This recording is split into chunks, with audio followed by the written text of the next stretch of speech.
Good morning, everyone, and welcome. On behalf of the leadership, faculty, and staff at Kent State University College of Nursing, I would like to congratulate you on being admitted to the professional nursing sequence. And, whoop, that's right. And welcome you to your white coat ceremony. The nursing profession has a long, rich history steeped in tradition. Today we are celebrating the white coat ceremony. While it is new to it's not new to medical professions, it is relatively new to nursing. As you continue your educational journey, you are also beginning your journey into becoming a nurse. This is the day that your life begins to change. This is the day that you commit to growing into the professional nurse you aspire to be for the rest of your career. There are many rights and privileges associated with being a member of the nursing profession, but there is also great responsibility.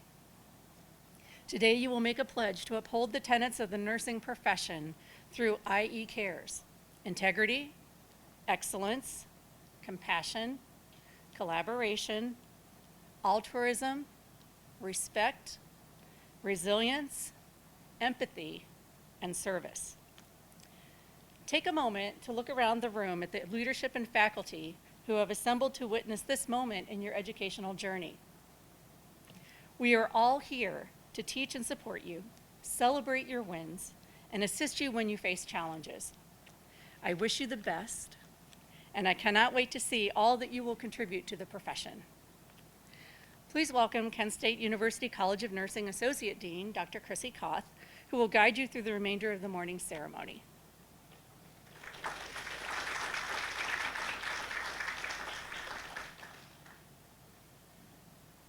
Thank you, Dr. Mascolo. The White Coat Ceremony is the oldest and most well-known program of the Gold Foundation. The Arnold P. Gold Foundation established the White Coat Ceremony in 1993 at the Columbia University Vagelos College of Physicians and Surgeons to emphasize humanism in medicine at the very start of medical education. In 2014, recognizing the vital role nurses play in the healthcare team, the Gold Foundation partnered with the American Association of Colleges of Nursing to adapt the ceremony for nursing. While it may take different forms, this rite of passage ceremony emphasizes the importance of humanistic patient care, defined as compassionate, collaborative, and scientifically excellent healthcare early in nursing training and professional identity formation. Next, let us watch the video of the compelling keynote speaker that the Gold Foundation has secured for the more than 450 nursing schools who are hosting a white coat ceremony this year. Hello, I'm Deb Troutman, President and Chief Executive Officer for the American Association of Colleges of Nursing.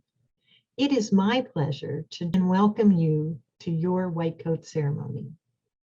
Today is a celebration of the commitment that you are making to provide compassionate care. I am proud to help welcome you into our noble profession. It is also my pleasure to introduce our special keynote speaker. Rear Admiral Aisha Mix is the Chief Nurse Officer and Assistant Surgeon General in the United States Public Health Service Commission Corps. In this capacity, she advises the United States Department of Health and Human Services and the Surgeon General on the deployment, retention, and development of nurse professionals, including more than 4,000 active duty nurse officers and civilian nurses. With over 25 years in nursing, Rear Admiral Mix has served as a clinician, a public health practitioner, an educator, and an emergency manager. Her distinguished career and varied leadership roles reflect her passion and focus on health equity, health workforce development, and community-level engagement to improve population health outcomes. She graduated with her Bachelor of Science and Master of Science in Nursing from Hampton University in Virginia. She also completed a Master's of Public Health degree from Johns Hopkins University and she received her Doctor of Nursing Practice degree from Case Western Reserve University. Rear Admiral Mix remains connected to nursing education with contributing faculty appointments at the Uniformed Services, University of the Health Sciences, and Walden University. Throughout her career, she has served as a consummate advocate for nurses, the nursing profession, and public health, with a true commitment to protecting, promoting, and advancing the health and safety of the nation. Please join me in welcoming Rear Admiral Mix. Hello, everyone. Thank you so much for this invitation to join you at such a pivotal point in your nursing education. To know me really is to know my commitment to promoting nursing as a profession, to mobilizing nurses to address health priorities across the nation, and also retaining a diverse nursing workforce that's capable of increasing access to healthcare and also decreasing health disparities and health inequities. So when I say it's truly an honor to be here, it really is. To be able to be here with you to celebrate your dedication and also your commitment to centering your patients and your nursing practice. I recall the moment that I actually knew that I wanted to become a nurse. It was on a college tour, and faculty from the School of Nursing actually asked me if I knew the difference between nursing and medicine. At the time, I fundamentally understood, yes, there's a difference, but I didn't necessarily have an answer for them on that day. And so what the faculty member did is she actually explained to me that the difference between medicine and nursing is that medicine treats the illness while nurses treat the patient. That was such a profound aha moment for me. And when I say that, it really was and it remains one of the most profound statements that I've ever heard. Because in that moment, I realized two different things. So one, I wanted to be a nurse, right? I thought I might want to be a pediatrician, but in that moment, I knew that I wanted to be a nurse. And I knew that I wanted to be a nurse because what intrigued me most in becoming a healthcare professional was the ability to engage with people and engage with them in a way that actually made their life better. The second part was that it was my first example that I can remember of the power of placing people at the center and as the focus, right? So placing people at the center not only of their care, but actually trusting and believing in them that they can actually choose the option that is the best for the best outcome in their own life. So the faculty member didn't try to convince me that, one way was better than the other, medicine versus nursing. It was a respect for both, but really an understanding of the difference between the two. What she did in that moment was choose to ensure that I had the right information that would allow me to make the best decision that was for me. And it really has been the best decision of my life to become a nurse. So now as I look at it, nearly 27 years since I first became licensed as a registered nurse, nursing is not only my chosen profession, but it really is a way of life. I can proudly say that I'm working squarely within my passion, within my purpose, and I want to share with you a little bit about what that really means to me, both personally and professionally. So as an officer in the United States Public Health Service, I definitely embody our Uniformed Services core values.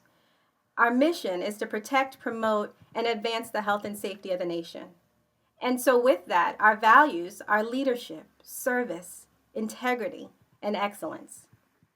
So as leaders, we serve to provide a vision and a purpose in public health through inspiration, through dedication, and loyalty to our health mission.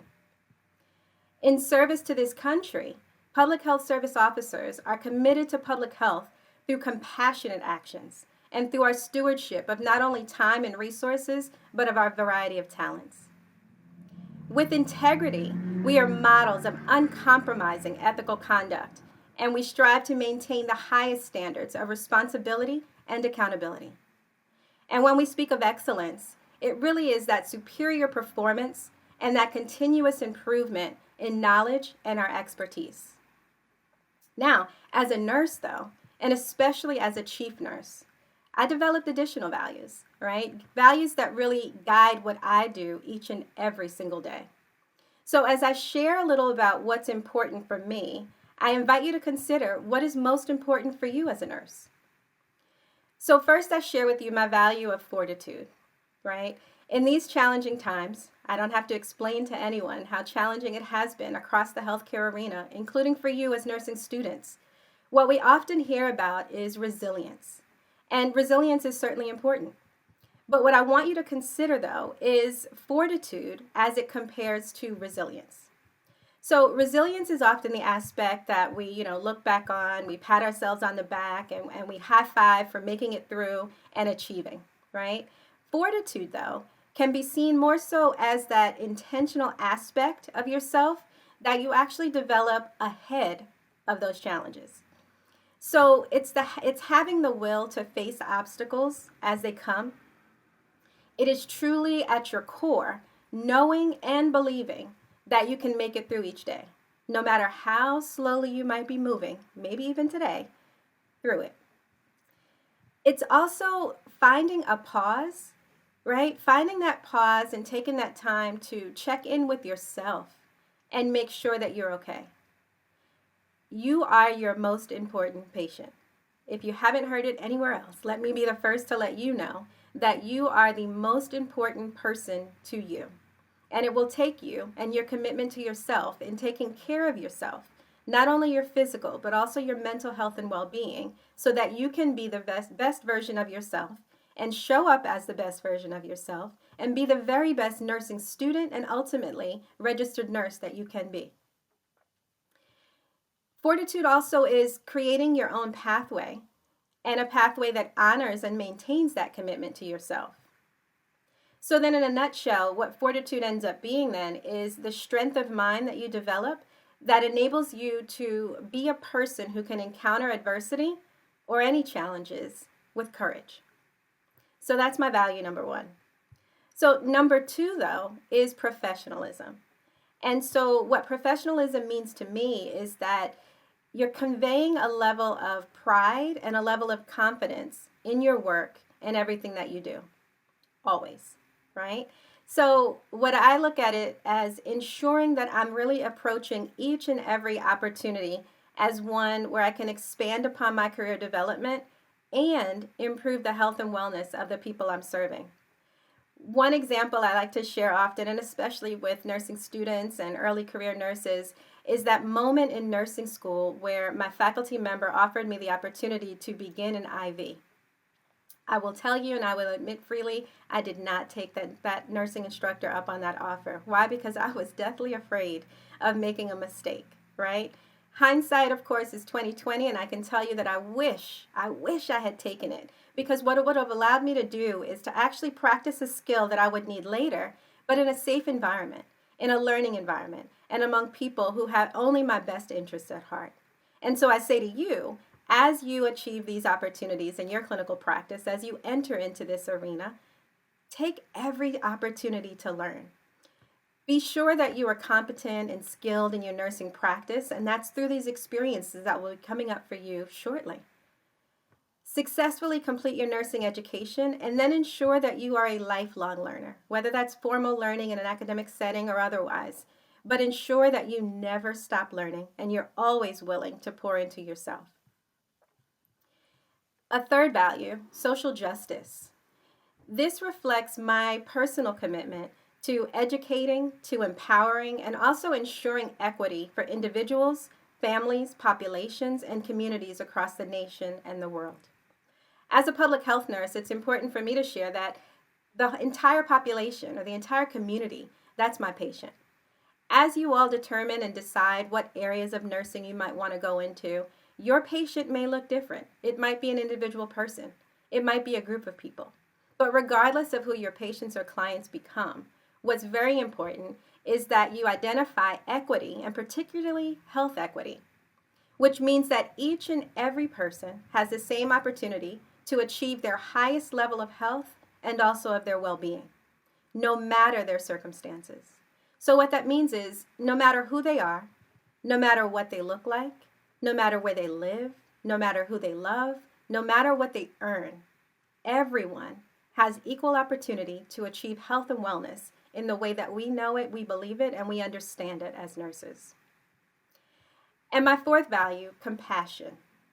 This one, it's a last but not least because it ultimately really reflects who we are and what we do as nurses. Nursing is absolutely the art and the science of caring. It is what we do best. It is the hallmark. It is our calling as nurses.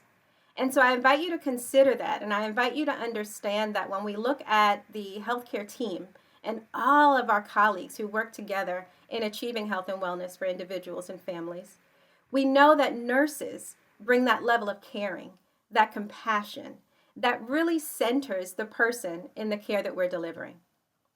Our perspective is always centered on the person, and again, I say, whether that's the patient, the client, the family, the population, the community even, or perhaps even the nation. And we understand that identifying their needs is paramount. Hearing and understanding their experience in this thing that we call care. Understanding that it is the person who directs ultimately what the outcome is. We are partners as nurses in this journey to achieve health and care and wellness for individuals. And so we have to center that person to not only assess and understand who they are and what they need, but also to relate to them in a way that actually glorifies and celebrates who they are, acknowledges the differences, and understands what might be in play for that person that might be a little different for others. And in that way, we ensure that the care that we deliver and how we engage really entrust them to believe and understand and know in their heart that they can drive the success that is to come. So for me, joining the Public Health Service has really helped me operate in service of my purpose and also in supporting communities and achieving the highest levels of health and also wellness. I like to say I love it when a plan comes together.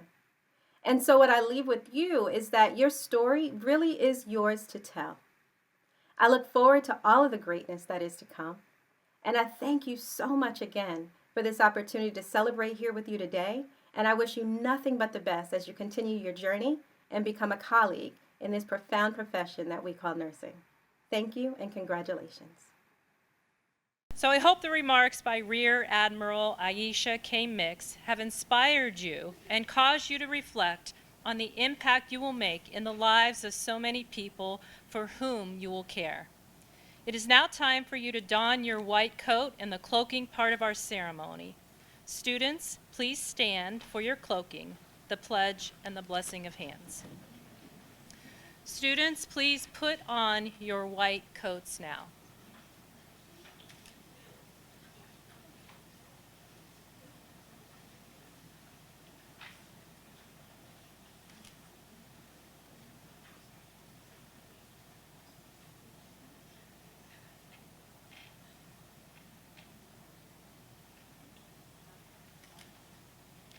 Students, please remain standing as lecturer Sarah Bixler comes forward to lead you in the Kent State University College of Nursing White Coat Pledge.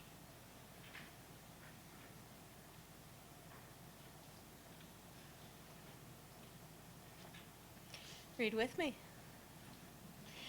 As a nurse dedicated to providing the highest quality care and service, I solemnly pledge that I will consider the welfare of humanity and relief of suffering my primary concerns. Act in a compassionate and trustworthy manner in all aspects of my care. Apply my knowledge, expertise, and skills to the best of my ability and assure optimal outcomes for my patients. Exercise sound professional judgment while abiding by legal and ethical requirements. Accept the lifelong obligation to improve my professional knowledge and competence. Promote, advocate for, and strive to protect the health, safety, and rights of the patient. With this pledge, I accept the duties and responsibilities that embody the nursing profession. I take this oath voluntarily with a full realization of the responsibility with which I am entrusted by the public.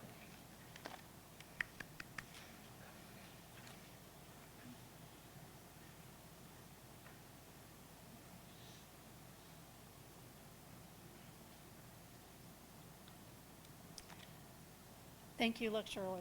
Thank you, Mrs. Bixler. It is customary to have healthcare workers receive a blessing of the hands. Please hold your hands out in front of you. Okay. We take this moment to honor, protect, and enlighten the care and comfort these hands will provide to the scared and the sick. These hands will deliver compassion and respect for the people and families in your care. You may never understand all the ways your hands can heal, but your patients will. Being a nurse is a privilege and a gift to humanity. Dr. Cobb.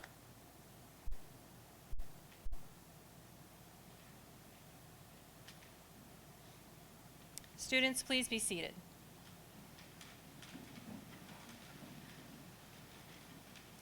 Now you will receive a pin given to you by the College of Nursing faculty on behalf of the Gold Foundation that will be a visual reminder of the pledge you have made today. If you have a challenging experience at clinical or find yourself questioning why you chose this path, look at this pin and remember what you pledged: to care for your patients with compassion, dignity, respect, and empathy. I believe in you, and so do all of your professors. We know that you will go out and serve in the great Kent State University College of Nursing tradition of those who have gone before you. You are our legacy. We look forward to celebrating all your future accomplishments as you work towards becoming a BSN prepared nurse. Congratulations on this happy occasion. Students, please stand as we have to pass out the pins.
All right. Students, please stand as we take a class photo. Hey everybody. Excellent. Okay. All right. 1, 2, 3. 1, 2, 3. All right, good. Congratulations. Thank you and congratulations.